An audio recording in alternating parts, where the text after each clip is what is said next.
All right, good morning, everyone. I hope you're having a great day. I'm up in Little Rock this time. Last Friday, I was at my office at Western Co-op, so we're going to have an enjoyable time this morning, I'm sure. I'm glad that you're able to join us. We are recording this session, and I will make it available later on today, and be sure and send out an email to everyone to be sure that they're aware of that. So again, I want to thank you for joining us. I know you have a lot of responsibilities going on out there, especially this particular week and the next upcoming weeks. You've got a lot of stress going on, so I appreciate you joining us in getting this information. Couple of housekeeping items. This is a different type of Zoom. If you've used the free Zoom in the past, it looks a little bit different than this. This is the conference call version. So you will not have access to your microphone or your camera. But if you do have a question, there is a Q&A box. In fact, some people have already used it this morning. Be sure and write in any questions that you might have throughout the day, and I'll be sure and try to answer them. I'll either answer them live or we'll send it through the on the Q&A session, the box there. So we'll be sure and get those. I'll also take those questions today and develop a frequently asked question list. So that way the questions that are common, we can be sure that we get a complete answer and be sure that you have all that information. Let's see. On the PowerPoint, today our objectives are going to be, we're going to look at a little overview of the Literacy Design Collaborative, again, to try to answer some of those burning questions that you have about what that is. After that, we'll look at an overview of the Mathematics Design Collaborative. Two different things. They share similarities in the titles, but that's about all it shares. So there's a big difference in the two. So we'll be sure and go over that quite extensively to make sure that you understand that. The third thing, we'll look at the Principals Guide and talk about all the steps you need to do to be a part of the next cohort training group for the next year. And we've developed this new Principals Guide to assist you in the process, not only now, but throughout the year. We hope that that continues to help out in understanding all the different parts to both LDC and MDC. Anything that I talk about, any of the materials, including the PowerPoint, the Principals Guide, there's some other things that I'll show you, can all be found at this location. And then later on today, the recordings from this session will also be available at this link, http://bit.ly/15-16 LDC-MDC. It is case sensitive, so you need to type in capital LDC and capital MDC. So anything that I'm talking about here today, if you want to follow along, the PowerPoint's not on there yet, but the materials that we look at later will be. Okay? So I know we got that question several times last time, so this time we'll make sure that you have that. One of the reasons we start the registration process so early in the spring, and I know that there's a lot going on, and some of you are going, I haven't even made it past this year or this semester, let alone understand what I'm going to be doing for the upcoming year. We want you to have plenty of time to start planning for this process. You'll be able to get almost all of your dates. You'll be able to get commitments from your teachers, commitments from school leadership right now. And it's important for the success of the implementation of the process that you have this communication going forward and that you're able to ask what questions you need and be prepared for this summer and the upcoming year. So that's why we start doing this so early, and we want you to have plenty of time because, again, we know that you have a lot of responsibilities, a lot of things coming up in the next few weeks. So there's really no good time to do anything like this, but at least if we give you time in advance, you can start doing some of that planning. First, we're going to talk about the Literacy Design Collaborative. Now, in both LDC and MDC, again, we are targeting grades 6 through 12. In both areas, there are some resources in grades K through 5, but we're still doing more research to make sure that we are able to implement that properly in the training that we provide. We never want to do anything that we haven't been able to put our full research and planning into. So we want to make sure those materials, that we understand them well enough so that we can teach you how to use those. So in the next few months, we're really looking hard at those things. So we're still looking, both LDC and MDC, we're still targeting grades 6 through 12. If you have some questions more specifically about those lower areas, let me know, and we'll try to answer those. But I wanted to make sure that that was clear up front as we continue to go through this process. But the mission of LDC, it seeks to ensure that every student in America graduates from high school with the literacy skills necessary for success in college and career. And the key word in this first paragraph is the word literacy. What does that mean to you? Think about how that word, when you say that, how would you describe what the word literacy means to someone? I know some people describe literacy as something that you would do in an English class. It's something that you would do with writing. It might be something that you do with reading. It incorporates so much. Literacy is such a broad term that we do in everyday life.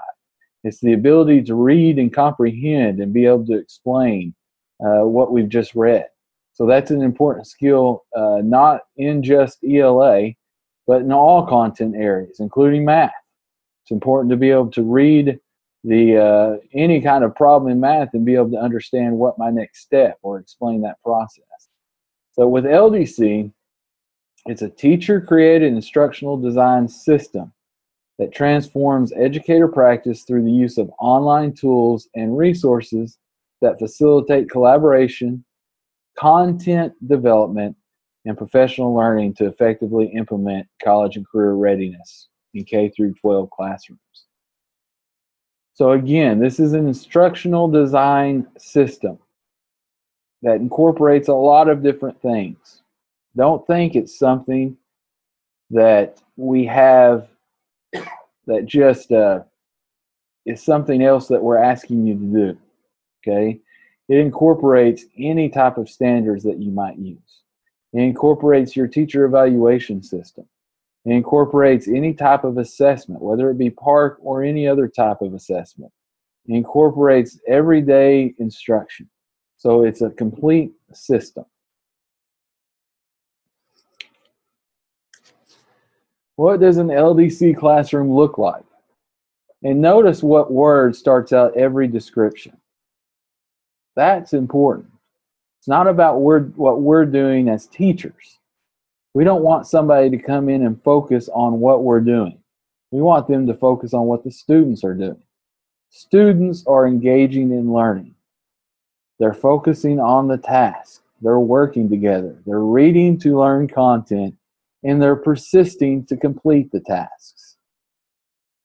Okay? These are the types of things that we're planning and that we're building. We're building instruction so that students can do these types of things. So I think that's very important when we're looking at this. What are our students doing? Okay? The big building block with LDC is the LDC module, the basic LDC building block. You have 4 stages: what task, what skills, what instruction, and what results. Basically what you're doing, you're building a 2 to 4 week group of instruction comprising of the teaching task, standards, mini tasks, and other instructional elements. Utilizing that LDC framework and the tools that I'll be talking about here in a bit, as a teacher, you're able to develop a literacy-rich task and design instruction to help students complete the task. Okay? This can be done individually as a teacher, or we've had some teachers collaborate together on building their module. We've even had some cases of science teachers and ELA teachers building a module and utilizing the strengths of each content to be able to come up with a final result, whether it be an essay or a lab report, but they've been able to work together to do that. And that's the big part of this. You can do it individually, but the strongest modules we have are built collaboratively. But it's all done within your content area and whatever standard or piece of instruction that you want to focus on. The resources that you have within LDC. You can develop modules that can stand alone, but they are even more powerful when used as part of a larger instructional design. The modules can be used as building blocks. We just recently had our day 2 of Understanding by Design training with Allison Zamuda last week, and we talked about how to build units. And more specifically, we talked about how LDC and MDC can be a resource within that unit. The unit, when you build in UBD, is such a big picture item.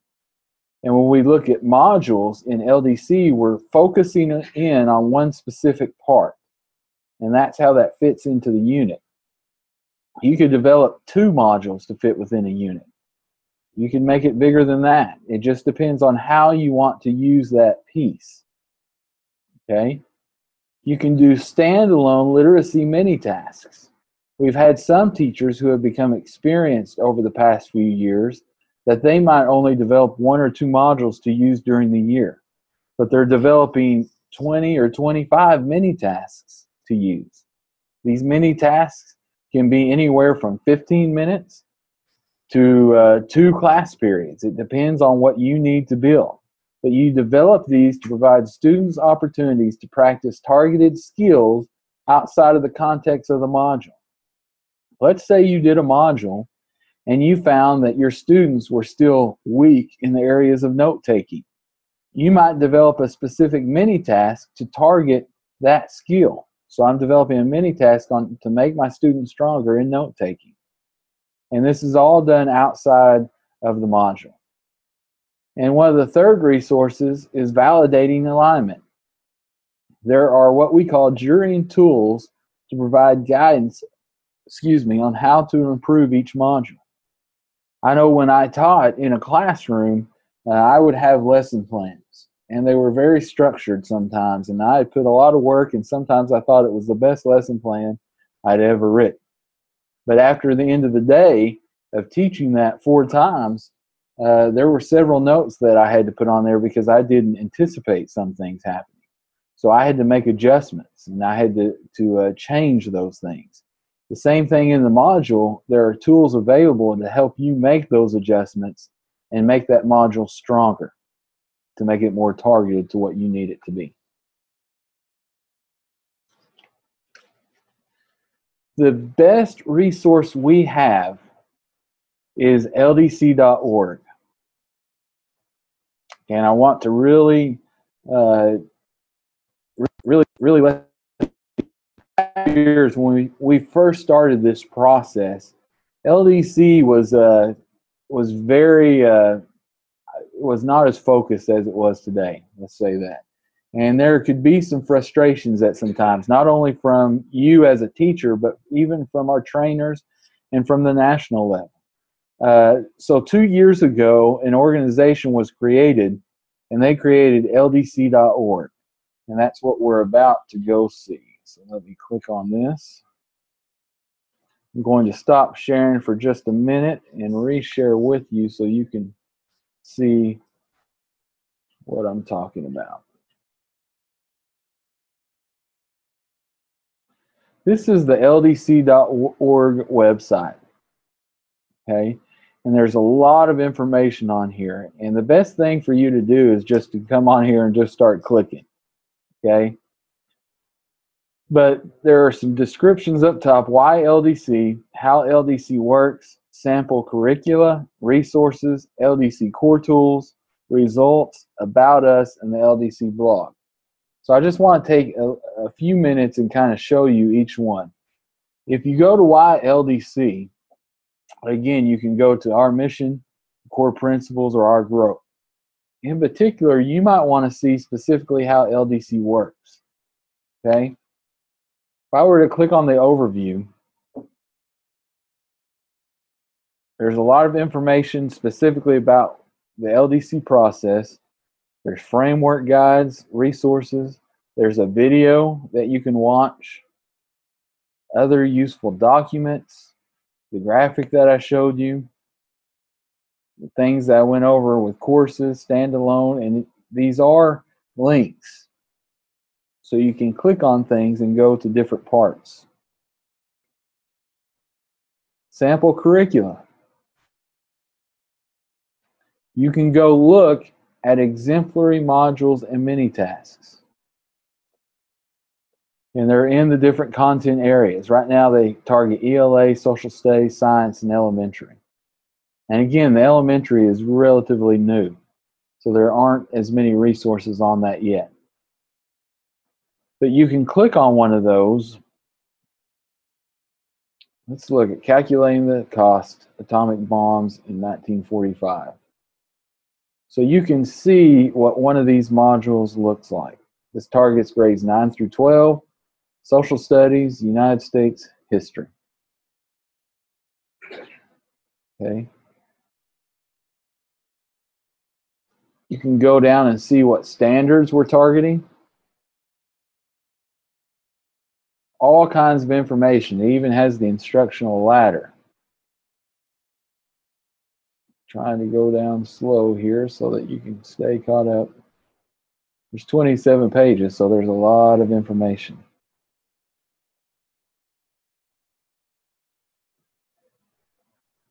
It gives you specific instructions. Here's one piece of instruction, preparing for the task. It would take 20 minutes, has a bridging conversation, the product and prompt, ending World War II, the scoring guide, and instructional strategies.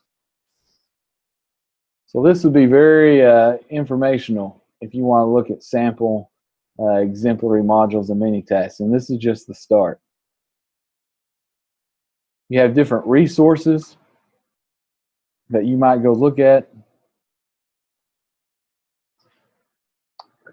A neat area here is about us, our partners, and I'm very proud of this. We've worked very hard in our professional development unit to get to this point, but we are a national partner with the Literacy Design Collaborative, along with ASCD, all these other entities. And I think there are only 4 states listed as a partner, so we're very proud of this. But if you were to click on Arkansas Department of Education, and this is just the start of it, you can see how this works within the state. We have a summer conference coming up, exemplary modules by Arkansas educators. We also have a tweet box here. Anybody who has mentioned AR LDC within the state can be seen here. So there's a lot of good information if you want to see what's going on within the state, and hopefully the exemplary modules will continue to build. There's also an LDC blog. And this is, I check this daily because they're really good at, already in the month of March, they already have 7 blog posts, including some from the state of Arkansas. But this one yesterday, helping students with academic writing, teachers learning from teachers. LDC welcomes new staff. This is also where they announce new resources. So on March 5th, here was a new resource, a 5-minute check on LDC instructional ladder design. And the best thing about LDC.org is core tools. Okay? Core tools is free, and that's one of the best things about this. And we've encouraged them to continue this process for as long as possible. Arkansas has the largest amount of users, of core tool users, in the nation. So again, that's another thing that we're proud of. We worked hard to get to that point. And we've made a lot of suggestions, and we've seen some things change based on suggestions from the state of Arkansas. But once you create an account, you can go in and actually search their curriculum library. So you can search by collection, module, or mini task. So let's say I want to find a good to go module in middle school. So I'm going to do 6 through 8 for CTE. Oh, there's none for CTE. Let's try science.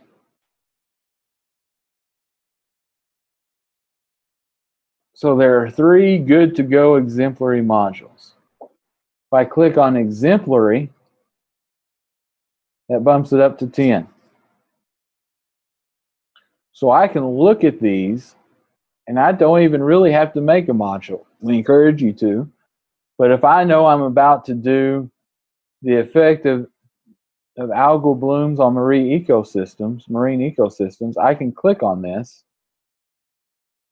and I can copy the module into my own library. So I can click copy module.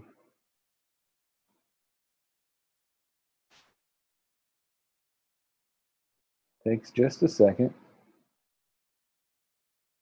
I can go to my library now, and I can go in there and I can make edits based on what I need to do, if I have other things I need to add.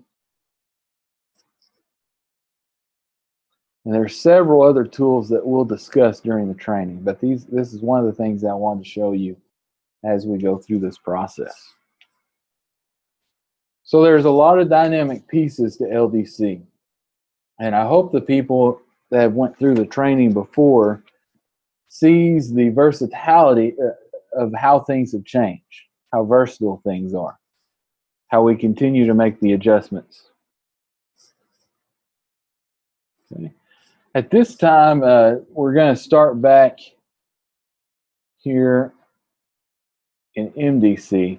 Before we shift to MDC, I wanted to ask, are there any questions that you might have about LDC before we go on? Well, I'll give you the opportunity to get there.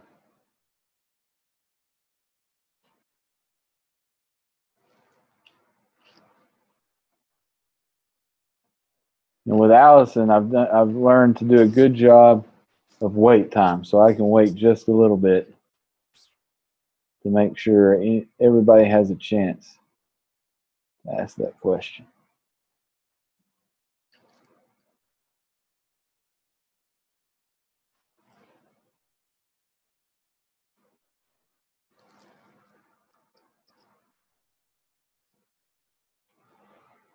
Okay. All right. Again, if you have a question, okay. Speak about teacher training and on-site support for teachers. Okay. Do you mind if I answer that here when we go to the principal's guide section? Because I can do that all at once. We're going to talk specifically about that. Okay. So I'm going to keep that question on here to make sure that we cover that. But we are going to talk about that. Okay. Great. Okay. Let's talk about MDC, Mathematics Design Collaborative. Now, I mentioned earlier that MDC and LDC share a common name, but that's about it, okay? It's a little bit different, and we're going to talk about some of those differences. MDC focuses on building student understanding of mathematics concepts by working through problems rather than memorizing formulas and plugging them into a page of workbook problems. Now, I can tell you from my experience, I was a math teacher for 9 years, and also as a math student, when I sat in a classroom, I learned by the way my teacher showed me how to do the problem. Okay? So we would do the problem, and I would mimic what the teacher did. And that's how I learned most of the time. I didn't go more in depth till I got to college, and you almost had to. You had to learn those different pieces. But I can remember my first year of teaching, specifically teaching a method such as FOIL, first, outside, inside, last. And I would use FOIL in everyday talk. And I thought back about that a few years later of why didn't I just say what it was, the distributive property? Because that's what we're wanting them to do, and that works anytime. The FOIL method only works in specific situations. So we want to build and use resources to where students can develop these skills that they need to understand the concepts, okay? We primarily use what's called a formative assessment lesson, okay? These formative assessment lessons, and we'll talk about them here in a bit, are very structured and give you the ability to have some of these types of discussions and give students the chance to do these types of things. A positive about a district implementing MDC is that some of you might have already implemented CGI in K through 3 and ECM in 3 through 6. And MDC aligns with those goals that you've learned. So if you've already done CGI, Cognitively Guided Instruction, and ECM, MDC aligns those goals. So you have something in place for grades K through 12, okay? One of the questions that came up Friday was about the difference between both LDC and MDC as compared to what we're seeing with Math Ready and Literacy Ready. Now, this is a different training. LDC and MDC is different than Math Ready and Literacy Ready, okay? MDC is professional development, where Math Ready is a specific course curriculum that you can implement. So when you go through the Math Ready and Literacy Ready training, it's a specific curriculum. When you go through LDC and MDC, it's something that's going to assist you in building that curriculum in a different area, in a different class, okay? So there is a difference. MDC is more broad. If I'm teaching Algebra 1, you're going to have more tools through MDC.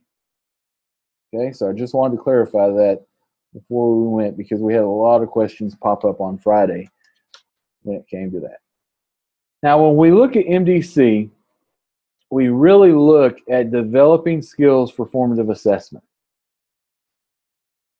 Now, my experience with formative assessment the first few years of teaching consisted of I show, you do, next day you ask questions, I show, and you do again, up until the point that we have a chapter test. The problem with that system was when I got to the chapter test, 99% of the time I was very disappointed in the results and surprised. So we don't want you as a teacher or as an administrator to be surprised with what results you're going to get. So we want to look at the big idea of formative assessment. Now, formative assessment includes students and teachers using evidence of learning, adapting teaching and learning, meet immediate learning needs, and it's minute to minute and day by day. So there's a lot of things that I did that would not be a part of this. It was only teachers. I wasn't using evidence. I wasn't doing any type of adapting. I wasn't meeting immediate learning needs. And it really wasn't minute to minute and day by day because I had everything planned at the beginning of the week. So I knew what I would do Monday through Friday. And I pushed very hard to get everything in each day. But sometimes what we've come to learn is you might have to make adjustments. You might have to meet different types of needs. You might have to change that even minute to minute. And that's what formative assessment does for us. So in MDC, we really use the 5 strategies of assessment of learning. We want to clarify and share learning intentions. And step 2, and this is very important in math, we want to engineer effective discussions. Now, if you're an administrator, I want you to think about how often do you see good discussions in a math class? Okay? How often do you see good questions that result in a good discussion? Questions and learning tests that elicit evidence of learning. Providing feedback that moves learners forward. Now, this feedback does not mean we give them the answer. We don't want to give the answers. We want to provide feedback that moves them forward to get their own answers. Still important for them to get the right answers, but we don't want us to be able to be the ones who are giving them that right answer. We want them to get there on their own.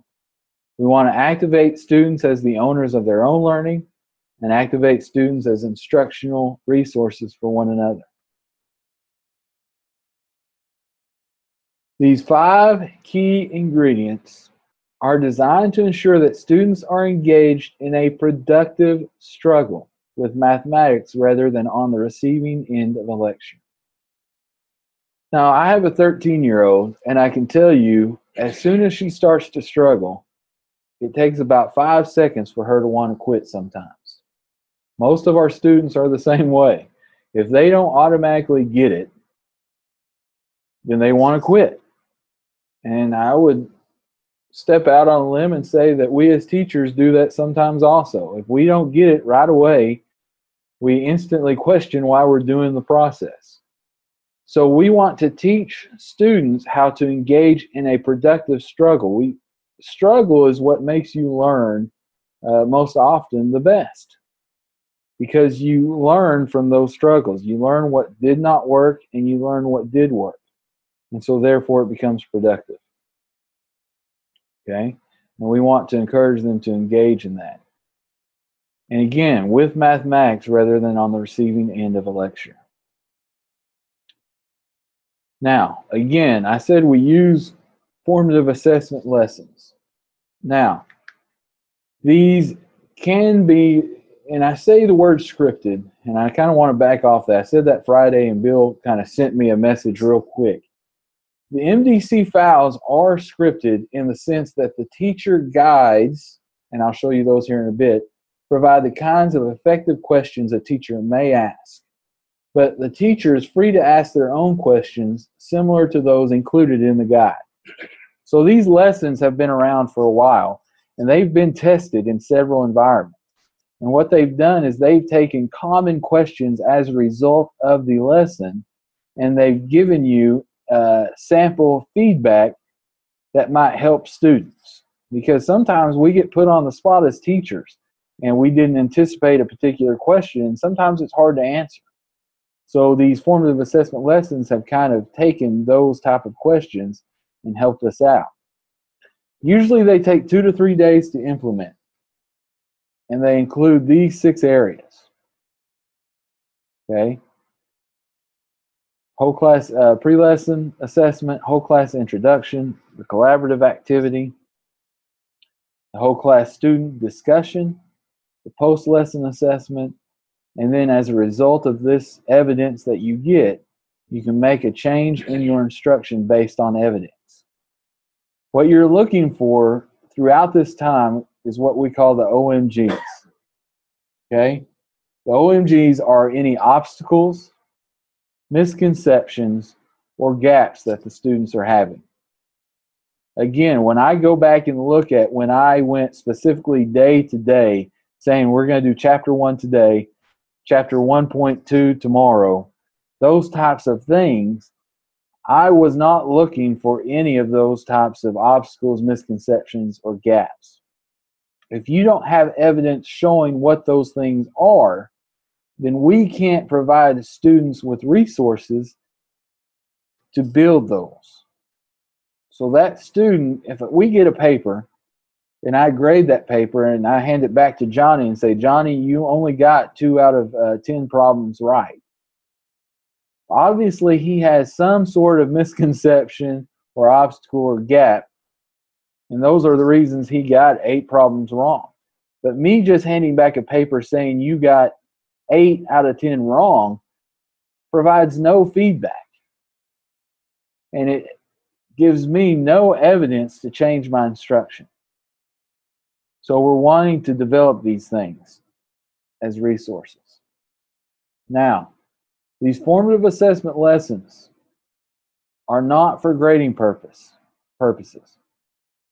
The intent is for formative assessment. Okay? We're utilizing these as evidence to build resources for ourselves and the students. What we've seen is when a student's, I know we've had some teachers say, well, if the student doesn't think that they're getting a grade, then they just won't do it. What we've seen is we've had more students get more heavily involved and take a risk in some of their answering because they know that they're not being looked upon as a right or wrong. They're not being graded for that. And they've gotten more involved in those collaborative activities. Now, 2 resources we do have.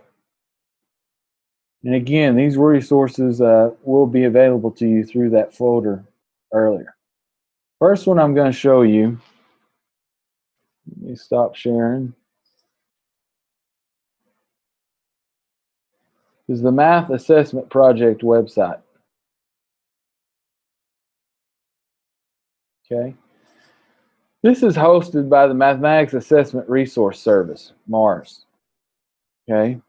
And they've done a lot of great work. You might have heard of Schoenfeld, Malcolm Swan, a lot of different names that have been involved with this project. And you can go through, they have different things. If you go to lessons, takes just a minute to pop up here. If you go to lessons, you can see the different types. Here it shows grade 6. You might see grade 7, grade 8, and high school.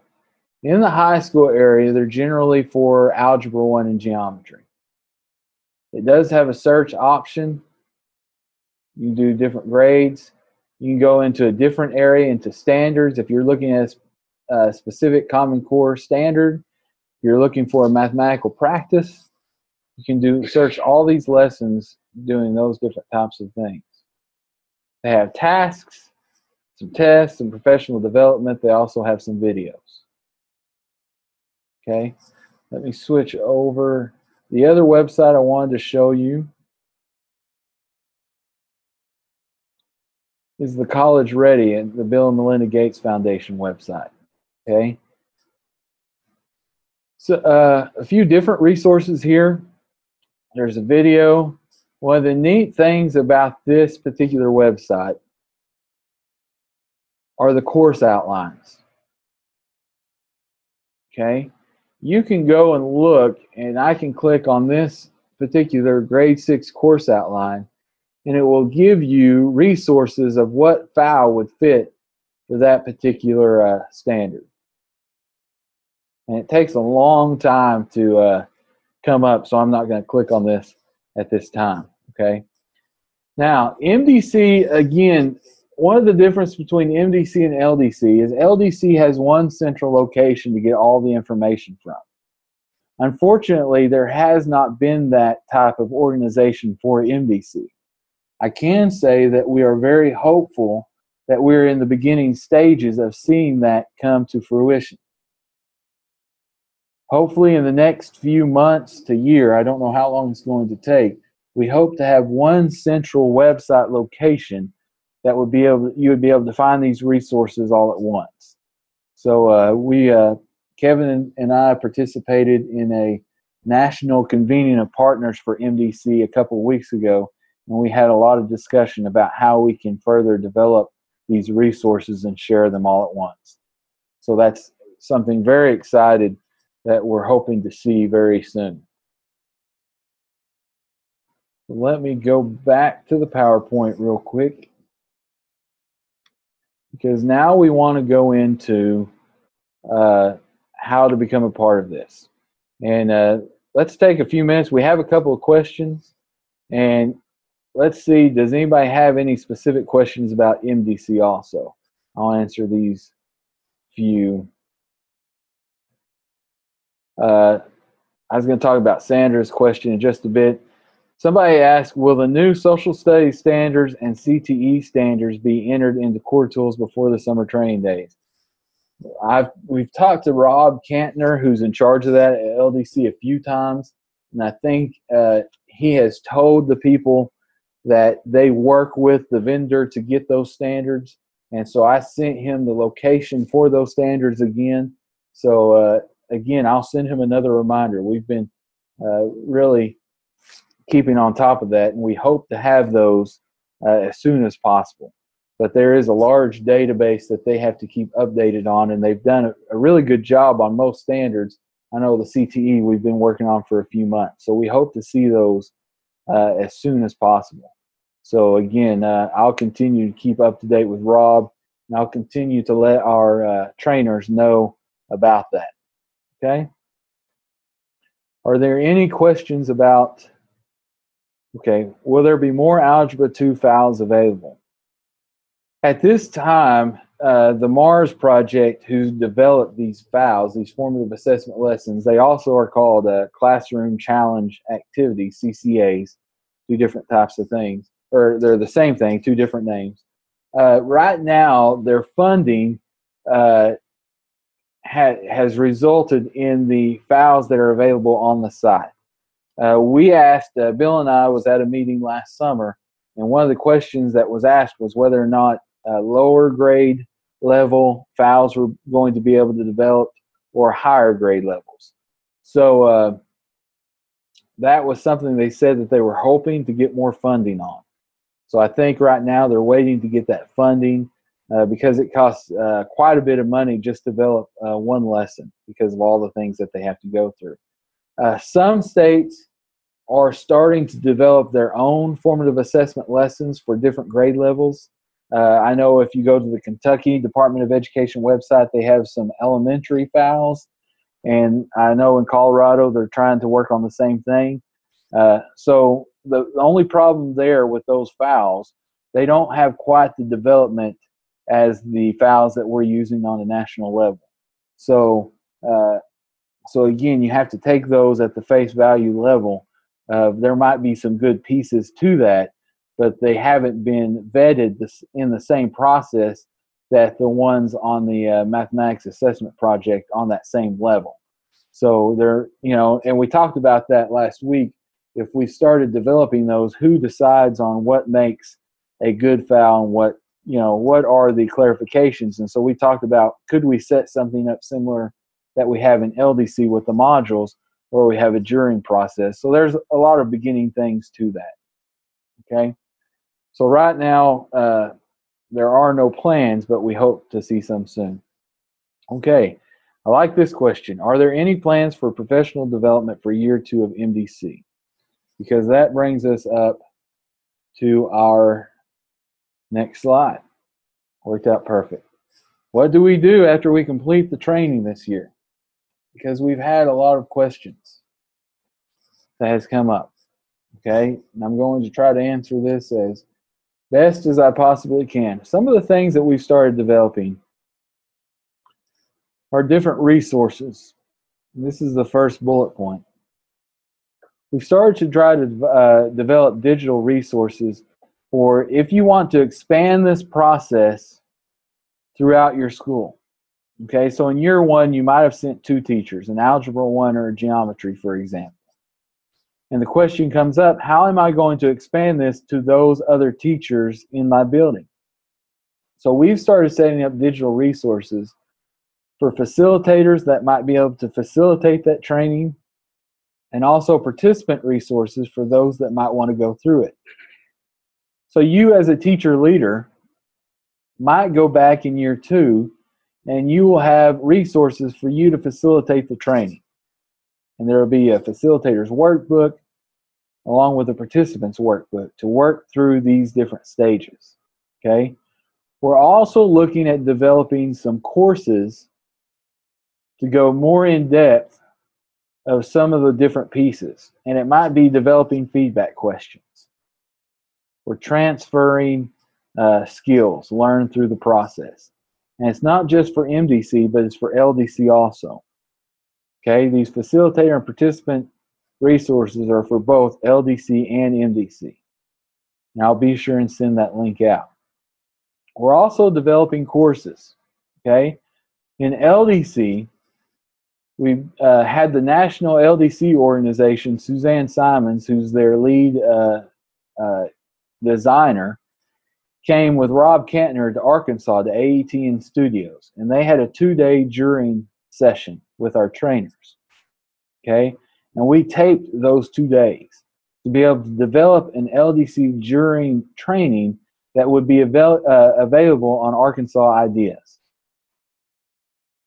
So through a school, if you went through year 1 of LDC, you might want to start looking about how can I make my modules better. So you hopefully within the next 6 months will have this LDC juring course available on Arkansas Ideas, and you can actually take it and understand those juring tools to make a stronger module. Okay. We also contracted with Allison Zamuda and Jay McTighe to have an Understanding by Design workshop series this year. We had day 1 in October. We had day 2 last week. We were only able to get to 2 regions, Fayetteville and Jonesboro. Unfortunately, we had to cancel due to weather. But we've had the first 2 days with Allison Zamuda, and we have days 3 and 4 coming up in May in Little Rock with Jay McTighe.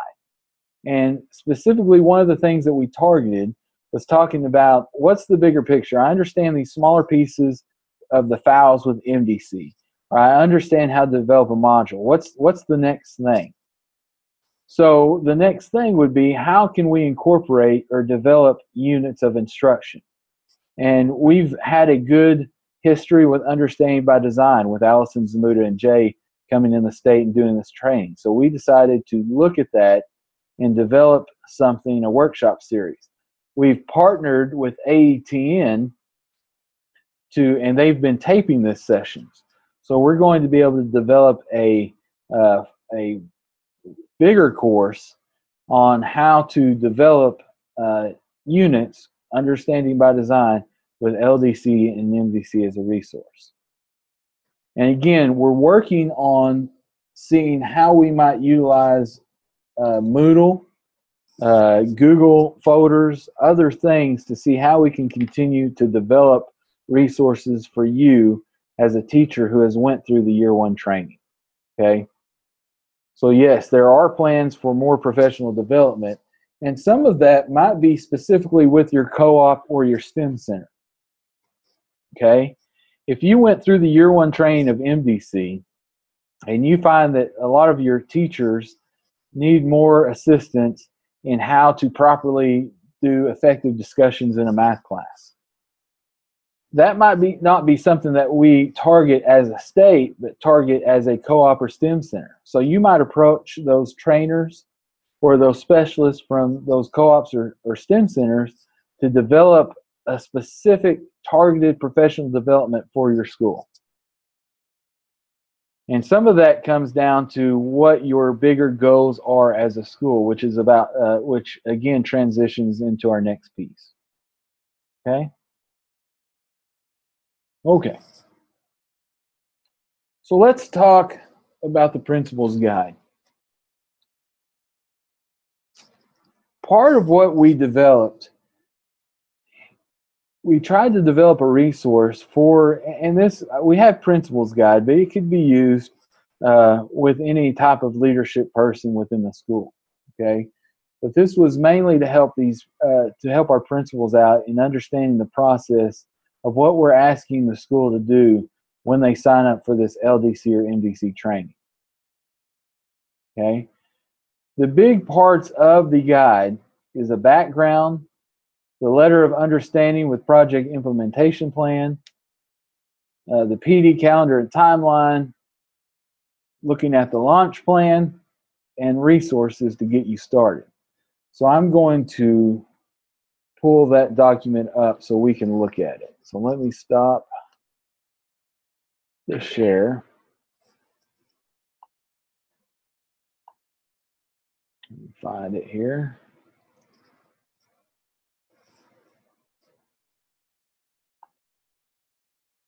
Sorry. Sometimes you have so many windows up, some of them disappear. Okay. Here's the principal's guide. Now this is available in that materials folder again that I gave you at the very start. So if you want to pull that up and go along with me, you can. This is the background of what we've done within the state. Okay, it's just some knowledge. I'm not going to read through all of this, but you can read through that. We give a description on what LDC MDC is, some tips on the regional implementation plan, selecting your launch team, and the letter of understanding. Now I'm going to come back to this section, this letter of understanding, here in just a bit. Okay. There's also intent, scope of work, and general conditions. Okay. We have some information about mapping out the year, what different parts of the training looks like. And again, we're going to go over this more specifically here in a bit. But this is just, I'm going over the guide. Okay. There's some different appendix.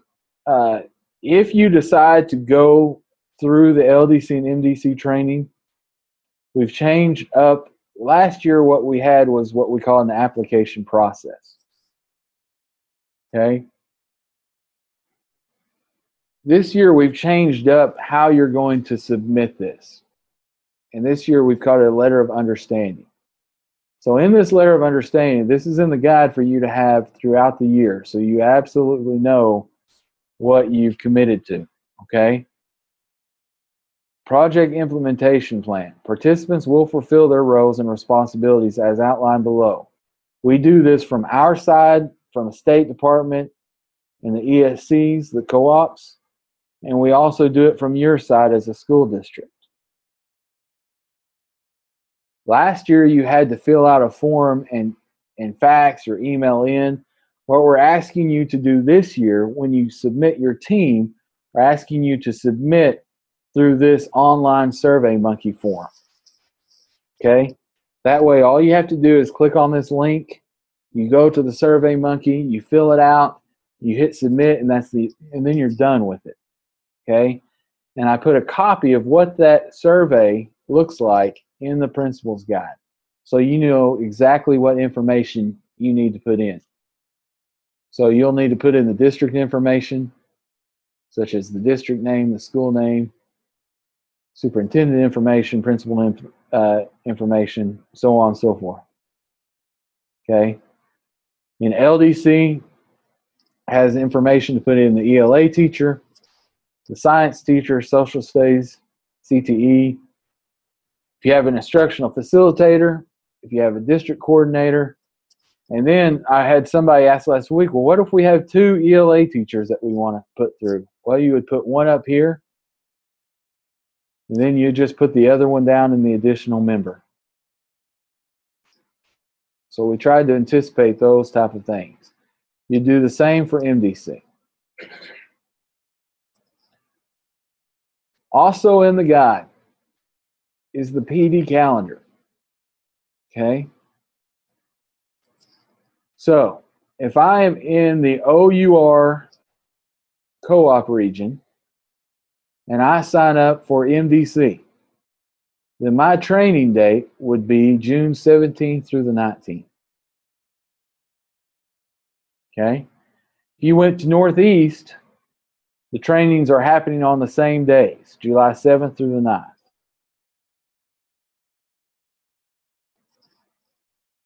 Okay.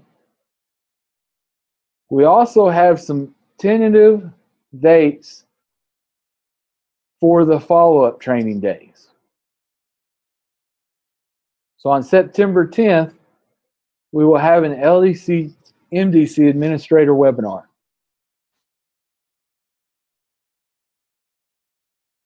Okay. October 7th, we had tentatively scheduled MDC Day 4. Now, there is a possibility that your co-op might, depending on how many people are participating, might split up that training into 2 days. but they'll definitely inform you from the very beginning about what those plans are. A majority of our co-ops will be holding these on the same day, but there's a possibility you might have middle school MDC on October 6th and high school MDC on October 7th. Okay? But they'll definitely let you know. Okay. Now the next part, what I did here was a suggested timeline for school facilitation. So as a principal, in August, and these are just suggestions, you really want to map out what team meeting times you're having for the school year and distribute to the LDC, MDC team. Now, a lot of this comes down to communication. Okay? One of the things I want to show you, like January. Okay? Look at the calendar created to determine what changes will be made for the implementation of the modular file. Take your team's temperature. Do they need additional time to develop their next LDC module or implement their MDC file? How do you plan to structure additional time if necessary? What type of resources are you going to give them with the trainer to make sure that they're doing it? At this point in January, are they doing the process, or is there something in the way? You're checking for those OMGs here, those obstacles, misconceptions, and gaps. Okay? But this is just a suggested timeline. It's a resource for you of some of the things you might do. In February, you might begin thinking about how you plan to spread this work in your school. Now, what I've done here in Appendix C is I've attached what we call an LDC launch plan for both LDC and MDC. And this is something that you will want to probably use throughout the school year. You can put who your launch team is. You can start taking stock of where you're at. This is something that you probably want to do around January or February. You really want to see where you're at in these different guiding questions. Again, in January or February, you might want to start setting some goals for where your school needs to be, whether it be individually or as a school. And we set these up. What's my goal? What will I do to meet that goal? Why am I doing this goal? And we try to structure this, again, what needs to be done, who is responsible. These are some things you might actually be able to incorporate into your exit plan. And after goals, there's a planning for support. In the table below, please outline your school's launch plan for LDC support. Again, in early spring, you might want to do things that change. The facilitator might be trainers from the co-op or the STEM center, or it might be your team leaders. Okay? But we just try to give you as many tools as possible to make this as successful as possible. Okay? There's an MDC launch plan. And the last appendix, there's LDC module specifications and MDC experience. And what I've done here is I included a resource to kind of talk about what that LDC module looks like, what is required in there, and what can be changed or added. And it also has a really neat terminology paper.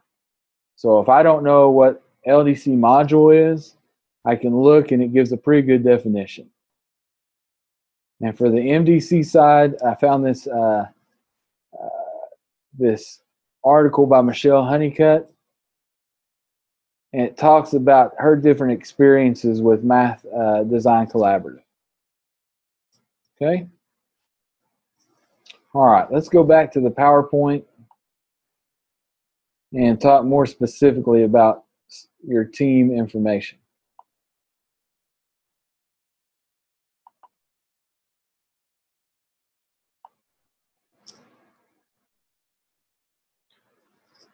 Okay, we have I made a mistake, looks like, on the MDC in the Wilbur Mills area is June 9th through 11th, not July. I will change that as soon as we get off that and make sure that that principal's guide is changed. So we'll get that taken care of. All right. Who should be on your team? In LDC, you should have at least one teacher from the following content areas. You should have one at least from ELA, one from science, one from social studies, and one from CTE. Now, the reason we do this, okay, there's a specific reason. The biggest part of both LDC and MDC is the collaboration aspect of it. It's very important for your team members to be able to have a resource with each other. And sometimes those resources, they might have different viewpoints that they might be able to share. Science teachers are good at very specific things sometimes. Same thing with ELA. What we've seen is, as a science teacher, I might need assistance in reading strategies or writing strategies. And they've been able to collaborate with the ELA teacher to make that piece stronger. Or if I'm a science teacher, I can go to this training and collaborate with other science teachers from other schools in building that science module. So we ask that when you're building this team, you have at least one teacher from ELA, Science, Social Studies, or CTE. Now, if you want to send 2 ELA or 2 Science or 2 Social Studies, that's fine. Okay?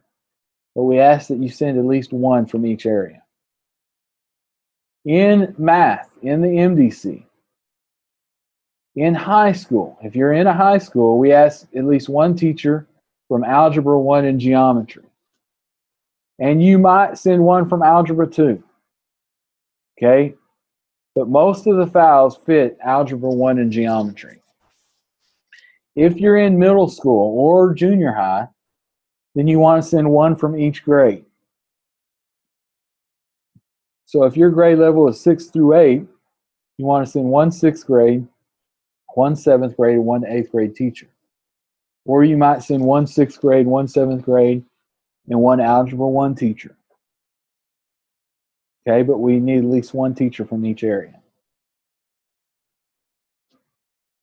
You might also, the principal is mandatory.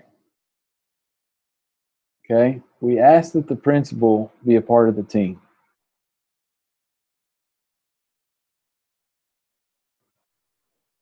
Okay, we ask that the principal be a part of the team. You might also send the assistant principal if you have an instructional facilitator or a district coordinator.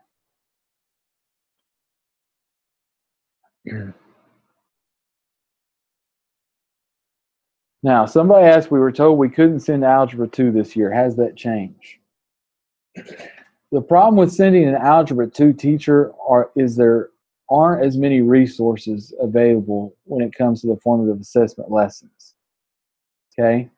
But if you would like to send an Algebra 2 teacher, they might be able to assist and learn some of those strategies used during that formative assessment lesson.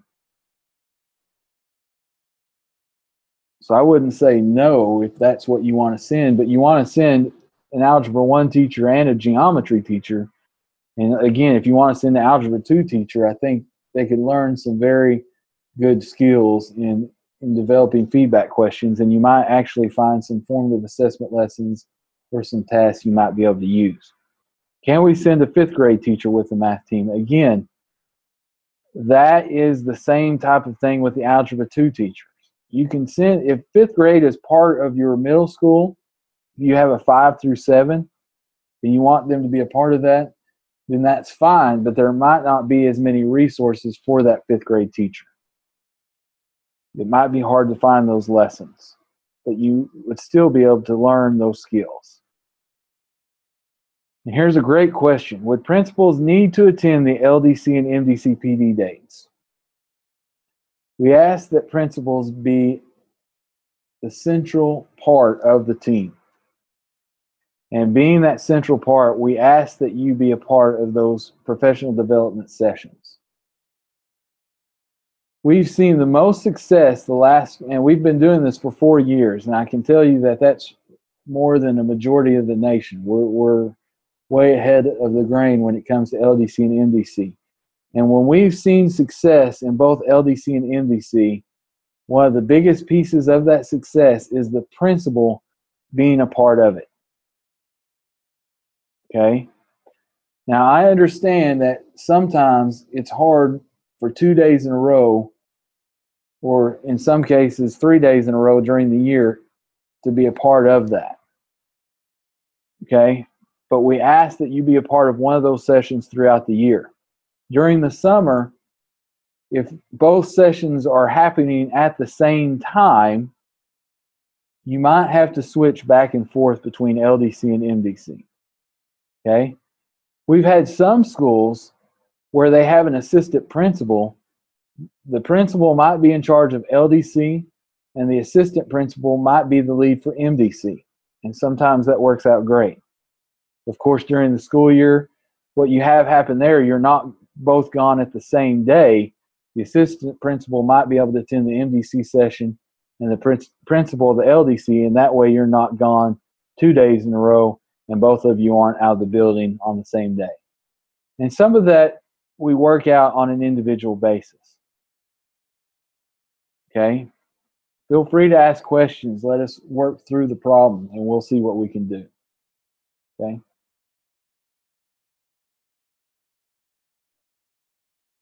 The teachers selected. Now, when you're looking for teachers to be a part of this, you might want to look for these type of characteristics. Okay? You want the teachers to be open to change. You want them to have shown evidence that they have taught students to extraordinary lessons. They're open to being coached. They have great facilitator skills.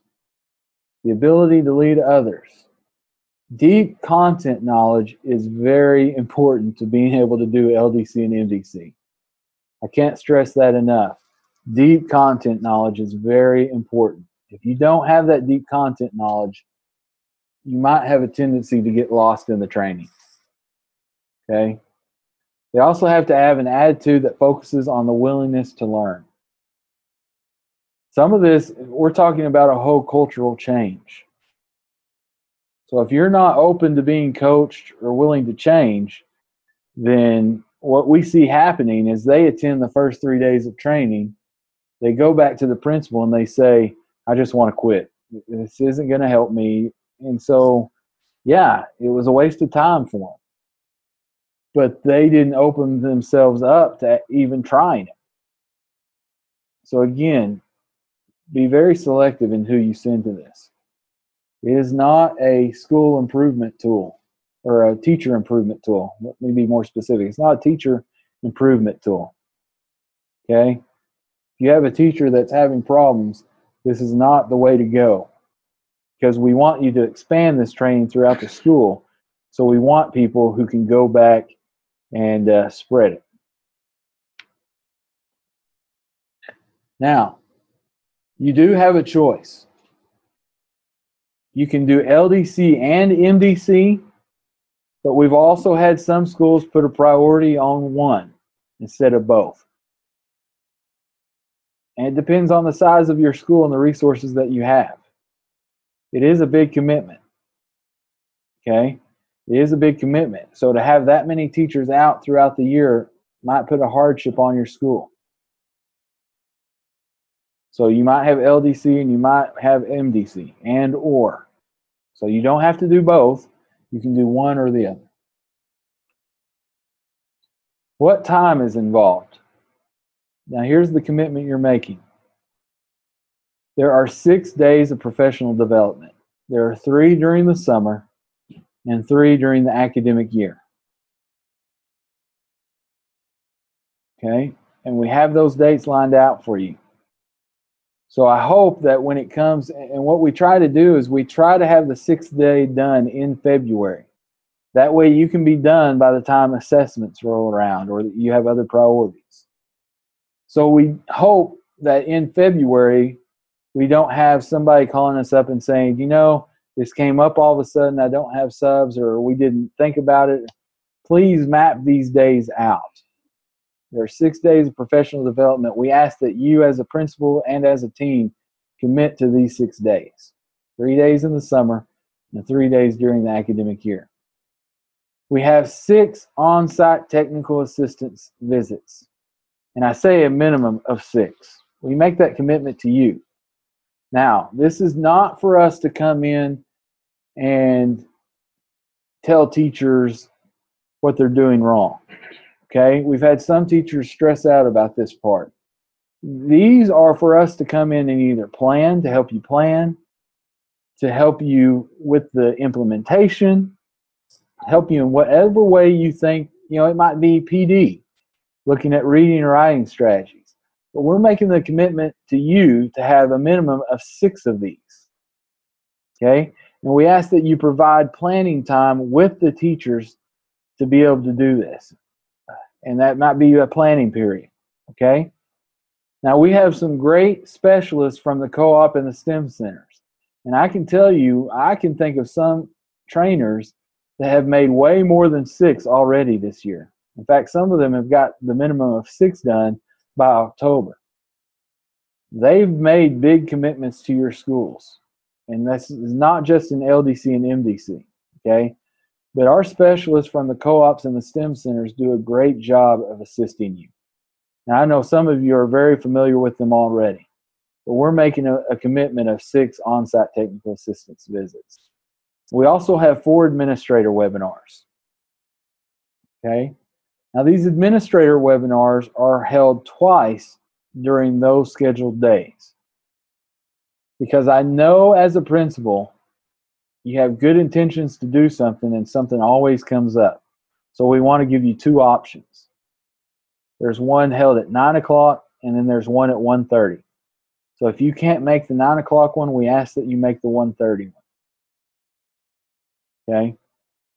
Now during these sessions, we talk about different specific needs. And it depends. We formatively assess our own training to see how we might structure these webinars. Okay? All right, there's a question come up. Is LDC an option for foreign language teachers as well? Yes.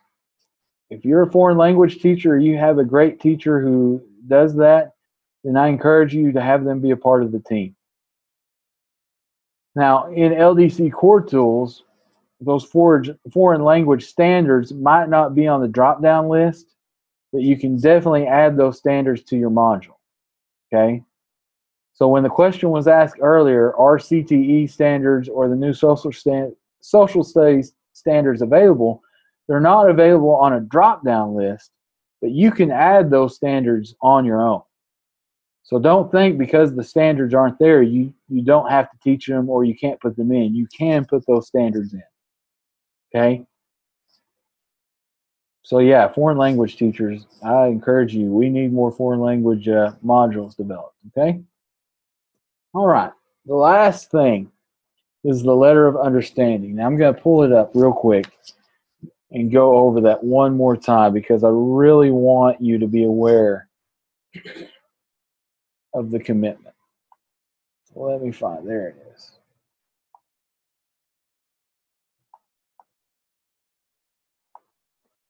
Now, this is what will need to be turned into me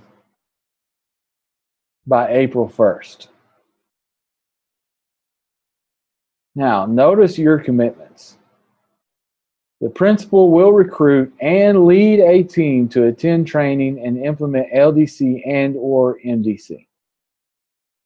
The principal will participate in all trainings, on-site technical assistant visits, and webinars.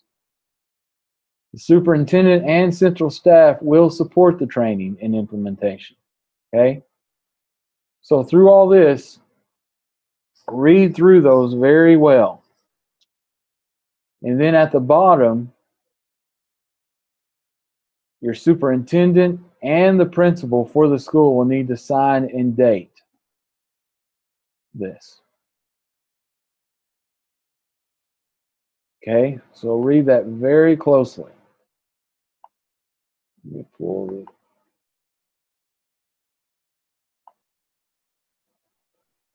This information is due by 4 p.m. on Wednesday, April 1st.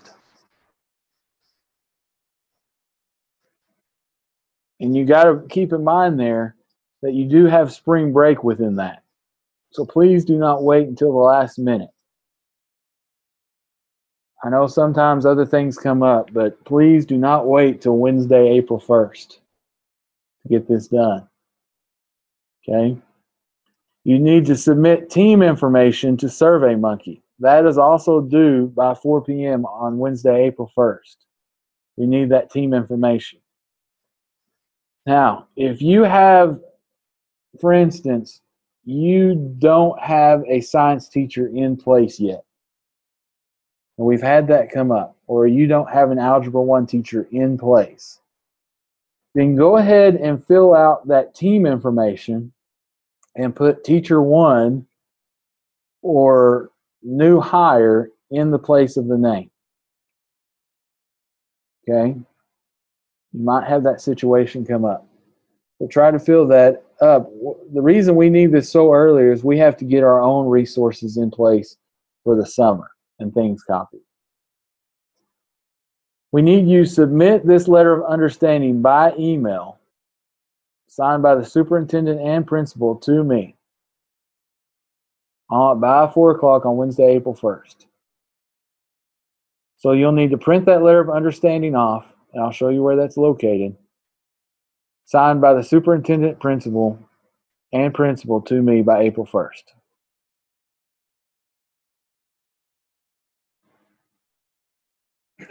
Now, all the information, I'm going to show you this folder real quick. I showed you a link to that materials folder. Where did my screen go?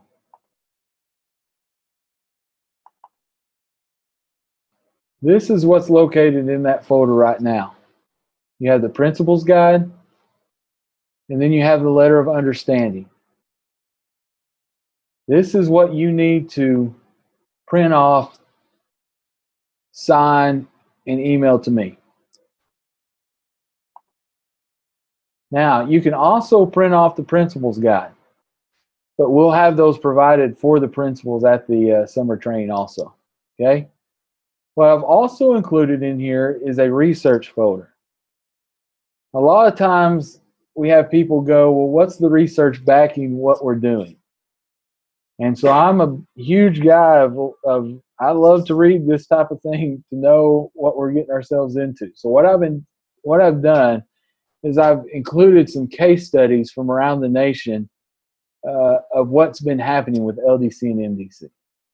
This is a newer one, this first one, the implementation and effects of LDC and MDC in Kentucky districts. This is a great resource. Okay? And there's some research for action case studies. There's another one in Kentucky, one in Pennsylvania, one in Florida, and I think this is another one going more specific in Kentucky. And this is a scale up. So there's some great research here, and I'll continue to add more into this folder as I get it. Also, by the end of the day, I'll have a copy of the PowerPoint presentation and a copy of this webinar recording located in this folder. So if you know somebody, if you want your teachers to watch this, or you want, if you know another principal that would like to watch this, that video will be located in this folder.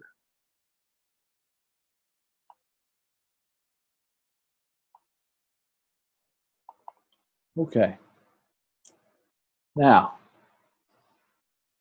we have some time to where if you have any more questions, okay, if you don't want to ask on here, then please feel free to email me, okay, and I'll answer them, or Kevin.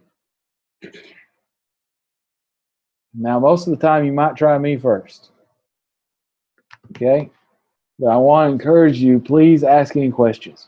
Now, here's a good question. If you make a commitment to do the LDC or MDC program, is there a certain number of modules or formative assessments you must complete each semester? Now, there's been some back and forth on this throughout the years. okay?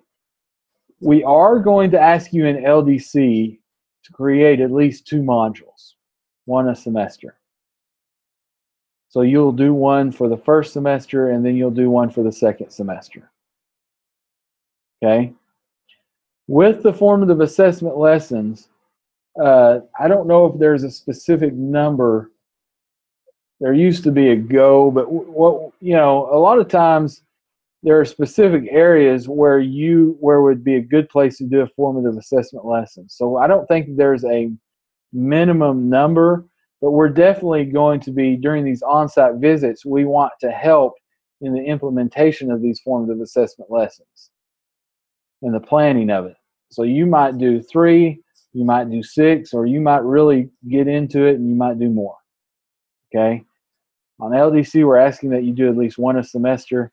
I don't know if we really have a number for the FOWLs, but we know that we're going to ask for you to do them during the process. Discuss the costs involved, please. Okay, the cost to the districts, the PD is free, okay? The commitment that you would need to make as a district might include the cost it takes to get to the training, or during the year, the substitution costs, or anything involved with travel. When it comes to resources, materials, or the PD, that's all provided. So the only commitment the school has to make would be the subs and the travel. We even provide lunch on those professional development days. The co-ops are very good at getting all that set up. So the costs include subs and any kind of travel. Okay. May LDC team members who have participated in early trainings attend the upcoming trainings with the newly acquired members? Yes. Okay, what we encourage you to do, and some schools have already sent a team through the year 1 training, and they want to send a different team through. What we ask that you do, though, is we ask that you fill out another letter of understanding and submit those team members through that SurveyMonkey form. Okay, and it's for more than one purpose. For one, to make sure that we have the right amount of materials, and 2, we want to be sure that we're able to document those things that we're able to do, such as the on-site technical assistant visits, and be sure that we have the right amount for lunch. There's several factors in there, and that's the reason we need those forms filled out. But if we make the commitment to you, we also want you to make the commitment to us. And so that's why we're asking for that letter of understanding. Okay? So yes, you can participate, but we also ask that you fill out those same forms again.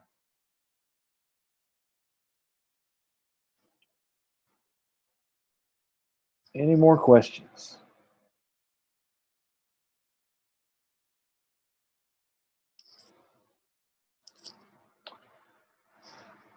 So if a school commits to the LDC,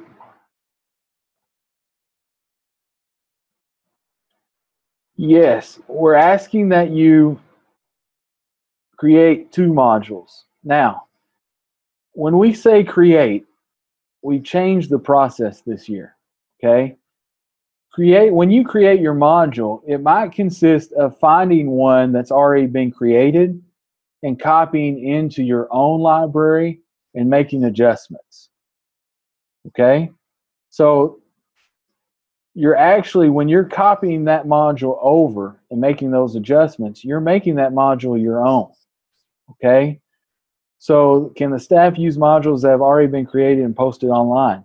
We're going to go through that process of how we can find those resources and how we're going to copy that. We might copy that into our own library, and we're going to make those adjustments. Now we don't want to just copy and do, because that's been created for a specific audience.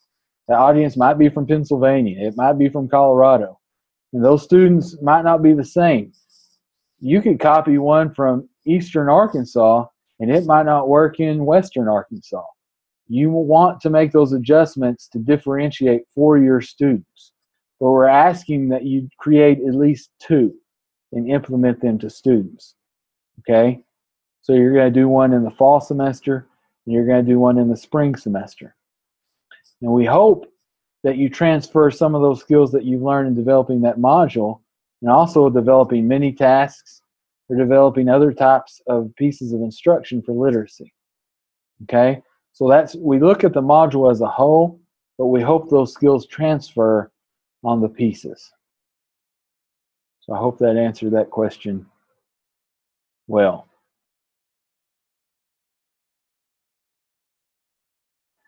And what we want to do as we continue through this process and continue to create these modules is we hope to start developing what they're adding to LDC Core Tools is the ability to create collections.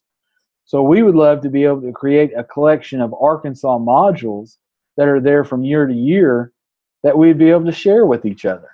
The biggest piece of this is not working in a vacuum in a box that we have only for ourselves. We want to create great modules that we can share with each other. And so that's why we're really putting the emphasis on creating these modules. We want to find exemplary modules that we can share. And then we hope that they're shared on a national level, that they go through that national jury process and get selected to be published on their website. We want people to be able to search for Arkansas modules. So that's another reason that we do that. Any other questions? Okay, I have a list of all the emails that were submitted to be a part of the webinar. So I will be sure and send out a reminder of where these resources are located, along with, the letter of understanding, all that. And I'll be sure and try to get these frequently asked questions developed today. Again, if you have any questions, please feel free to email me. And sometimes give me an afternoon or give me an overnight. Sometimes I'm not able to look at them till the evening even. So, I'll be sure and answer them as best as we possibly can. Sometimes it might be we need to get input from other areas such as the co-op or the STEM center to be sure if it's an individual concern that we're able to meet those needs. So we want to give the most informational answer that we can give. I want to thank everyone for participating, for making this commitment the last hour and a half to listen to what we have to say. Please feel free to share this information as we go forward. And again, just have a great afternoon. I hope the sun starts to come out, and I hope that the weather starts to warm up as we go through the week. And just have a great remainder of the week. Thank you.